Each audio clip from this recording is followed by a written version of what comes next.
Neste vídeo eu vou trocar uma ideia sobre vacina, quarentena, né? Expressar minhas opiniões e vou formular aí o que seriam as previsões para a área da saúde em 2021. Bem, se você chega no final do ano e não tem nem noção do que é uma vacina, né? Você já está no fim de jogo perdido, né? A vacina é uma parte do vírus, tá? Morto ou atenuado, que induz seu corpo a desenvolver anticorpos contra ele, tá? E as vacinas são, sim, seguras, tá? E se houverem efeitos colaterais, somente quando houverem efeitos colaterais, eles são brandos, tá? Como um braço dolorido ou uma febre baixa. Bem, e a gente está falando de vacinas também com décadas de anos de teste, né? Geralmente, uma doença infecciosa gasta de 10 a 15 anos no desenvolvimento de uma vacina eficaz, tá? E até então a vacina mais rápida criada foi a contra a cachumba, tá? Que demorou em torno de 4 anos.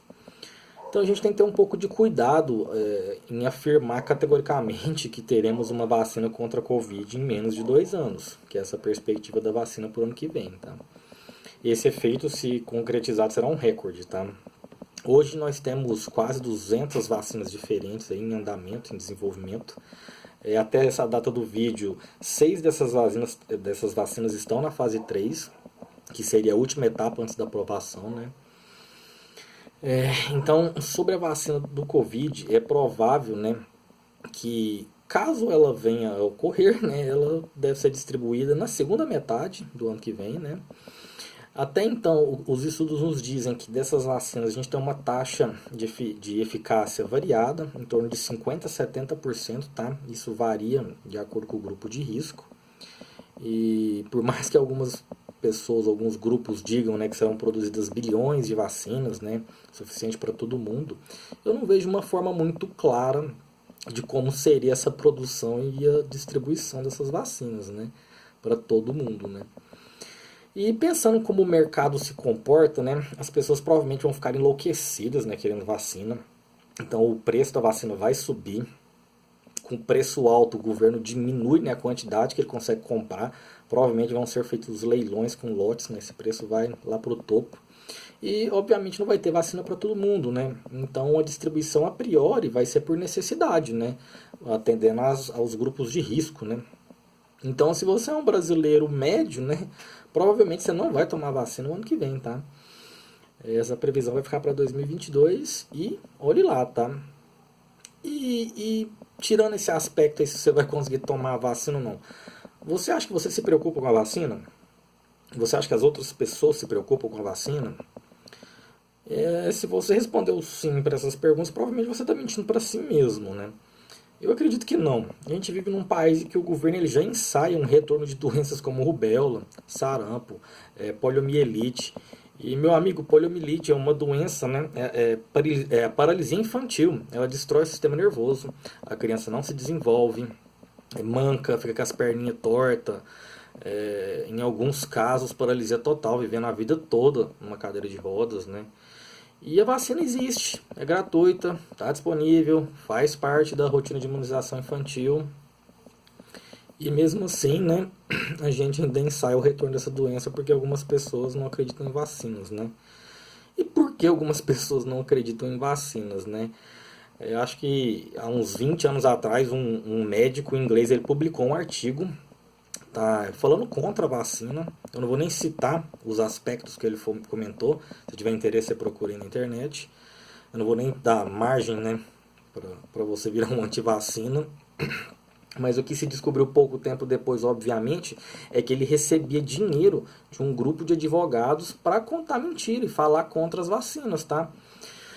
E esse grupo de advogados, eles trabalhavam com causas, né, com compensação de danos por vacina, né? Então é pra você ver, né?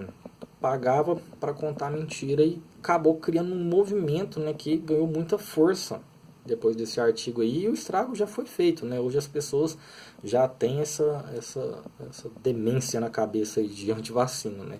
Mesmo, claro, a vacina sendo sempre muito segura, né? E sobre essa preocupação, por exemplo, a gripe H1N1 ano passado matou 1.100 pessoas, tá? Pode não ser um número nem próximo, né, dos quase 200 mil pessoas que a Covid já matou, mas é um número muito significativo, né? Cada vida não importa, né? Com certeza, se morresse uma pessoa só e fosse a minha mãe, ou a mãe sua, ou qualquer outro parente próximo, você ia ficar sentido, né? E mesmo assim, ano passado eu acho que vacinaram menos de 30 milhões de pessoas e do público-alvo, né, da faixa de risco, menos da metade da população foi vacinada. Então, se as pessoas não se preocupam com vacina, né, todo mundo acredita que nada vai acontecer com eles, né, só acontece com os outros, até que acontece, né. Então, assim, a gente teve ali, né, Covid, veio, né, com baixa taxa de mortalidade e alta taxa de contágio, né. Falei sobre a vacina, as premissas que eu acredito, né? E qual foi a estratégia então, né? Se é uma doença de baixa mortalidade, alta taxa de contágio, né? Seria restringir a movimentação das pessoas, né? Me parece interessante, mas como isso deveria ser feito? Como foi feita, né? A nossa quarentena, né? Na minha opinião, aqui aconteceu o óbvio, né? Você atribui a políticos, né? Para tomar essas decisões importantes sobre saúde e economia. Lembrando que ambas as áreas falam a mesma coisa, né, que é o bem-estar social. Elas não são desvinculadas uma da outra, tá? E com os políticos tomando essas decisões, era de se esperar o pior, né? Que a gente tivesse uma péssima quarentena. Bem, o Brasil tem diferentes cidades, né? Diferentes micro-regiões, regiões, estados, né? A gente é um país continental, muito diverso. Não faz sentido uma decisão de restrição total ser aplicada em todas as regiões, como foi aqui, né? Isso foi um duro golpe na economia. Isso vai refletir no empobrecimento da população a longo prazo, que é a mesma coisa que morte, né?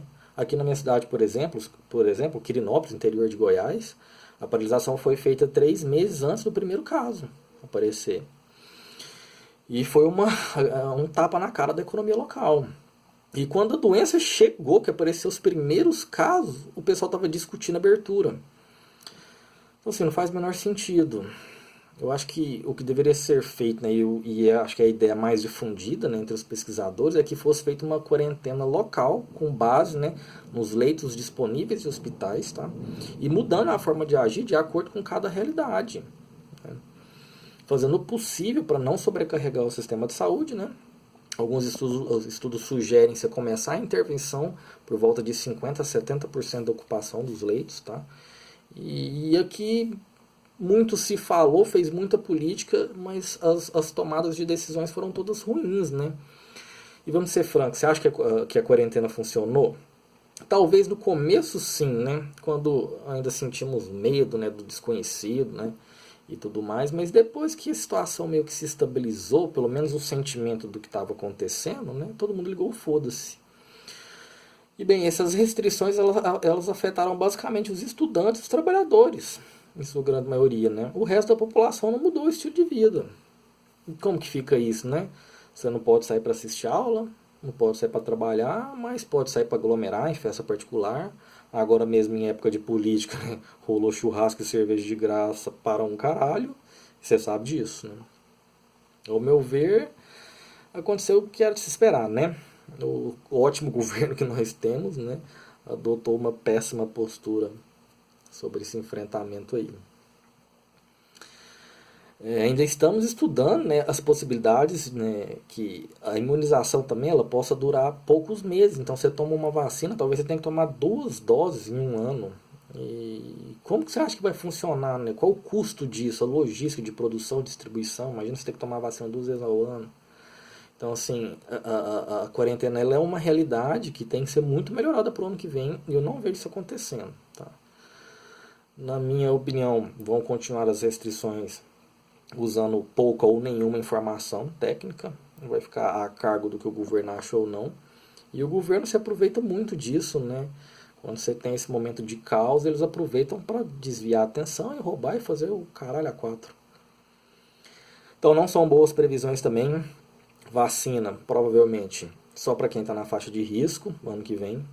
A quarentena deve continuar de forma ruim.